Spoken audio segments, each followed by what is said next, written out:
이번 시간에는 교차로 사고 예방법에 대해서 이야기 나눠보겠습니다. 자, 서울지부 안전교육부 이영미 교수님 모셔봤는데요. 안녕하세요. 네, 안녕하세요. 네, 먼저 준비한 영상 보고 이야기 나누겠습니다.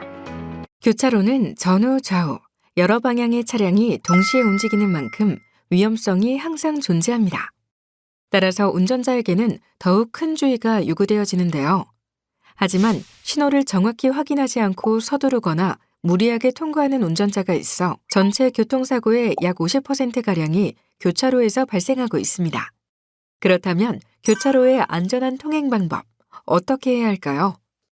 교차로의 안전한 통행 방법 몇 가지만 알고 있어도 충분히 사고를 예방할 수 있지 않을까라는 생각이 드는데요. 몇 가지만 소개해 주시죠.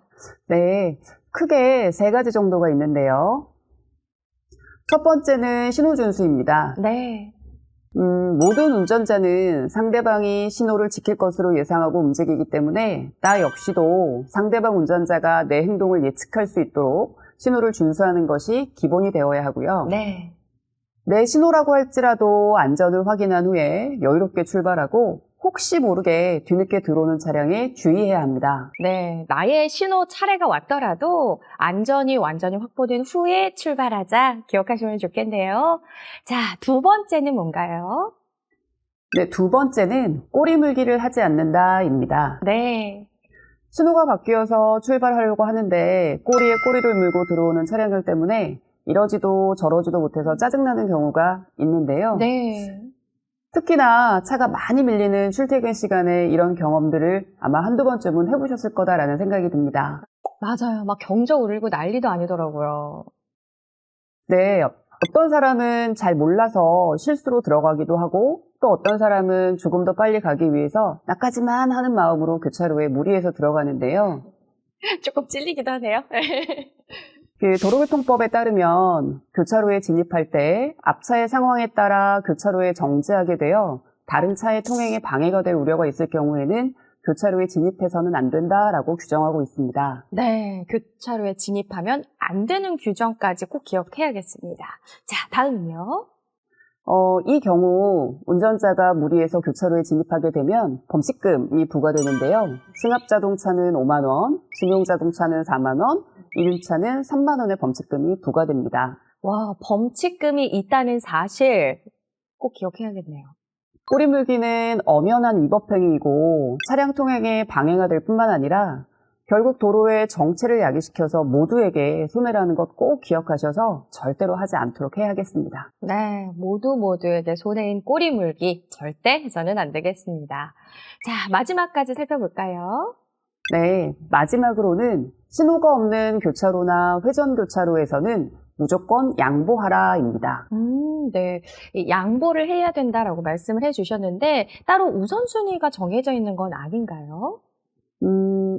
교차로에 신호가 있으면 신호의 도움을 받아서 신호에 따라 진행을 하면 될 텐데 좌우를 확인할 수 없거나 교통정리를 하고 있지 않은 교차로에서는 교차로에 진입하기 전에 반드시 일시정지하거나 또는 서행하면서 안전을 확인하고 진행하는 것이 운전자들에게 습관화되어 있어야 합니다. 네, 법에는 규정되어 있지 않더라도 우리가 어떻게 양보하고 협력하면 좋을지 좀 구체적으로 설명 부탁드릴게요. 네, 도로교통법에서는 교차로의 우선순위를 규정하고 있지는 않습니다. 다만 양보에 대한 순서를 이야기하고 있는데요. 네. 누가 먼저 가느냐가 아니라 누구에게 먼저 양보하느냐를 기억해야 하는데요.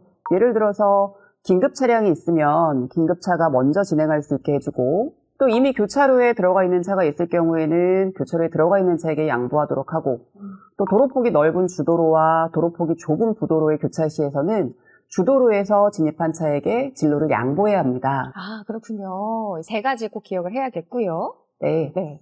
그런데 이 모든 상황을 막상 도로 상황에서 내가 맞닥뜨렸을 때 그 우선순위를 기억하기는 어렵거든요. 그래서 신호가 없는 교차로에서는 내가 먼저 양보하자라는 마음이 중요합니다. 자, 이어서 회전 교차로에 대해서도 좀 이야기해볼까 하는데요. 어떤 점들을 염두에 두면 좋을까요? 회전 교차로는 1960년대 영국에서 개발이 되었는데요.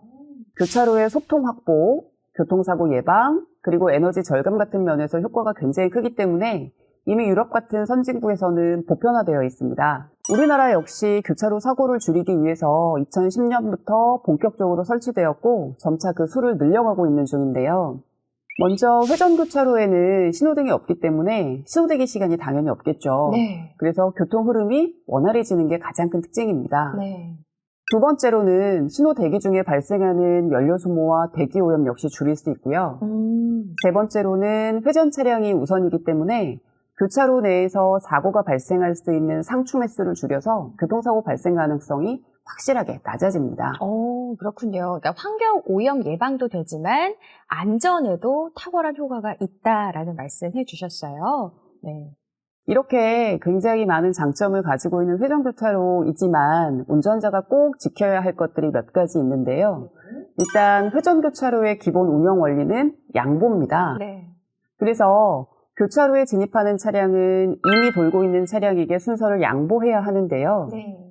교차로에 들어가기 전 앞 정지선에 멈춰서서 교차로에 통행 중인 차가 있는지 없는지 살펴보시고 회전교차로 내부에서 주행 중인 자동차를 방해하면서 무리하게 들어가서는 안 됩니다. 네. 일단 정지했다가 앞에 주행 중인 차량들을 방해하지 않는 선에서 안전이 확보된 후에 합류하는 게 좋겠네요. 네. 진입 전에 꼭 멈춰서서 확인하고 통행 중인 차량에게는 양보하고 진입 후에는 원하는 출구로 잊지 말고 나가시는 것 이렇게 기억하시면 될 것 같습니다. 네, 이게 적응이 안 됐을 때는 계속 원을 돌았거든요. 잊지 말고 출구로도 안전하게 빠져나가야겠습니다. 자, 이렇게 해서 우리가 교차로와 회전 교차로에서의 사고 예방법에 대해서 이야기 나눠봤어요. 짧게 요약 한번 해주시죠. 네, 신호는 운전자 상호 간의 약속입니다. 그래서 신호가 있으면 신호를 따르시고요. 만약에 신호가 없으면 서행하면서 주변을 살펴보시고 좌우를 확인할 수 없거나 교통이 빈번한 경우에는 일시정지입니다. 네, 알겠습니다. 자, 오늘 교차로와 회전 교차로에서의 사고 예방법 알아봤는데요. 신호를 잘 지키는 것, 안전이 확보된 후에 진입할 것 모두 중요하지만 가장 중심이 되어야 하는 마음은 양보하기가 아닐까 싶습니다. 자, 오늘 내용 여기서 마칩니다. 고맙습니다.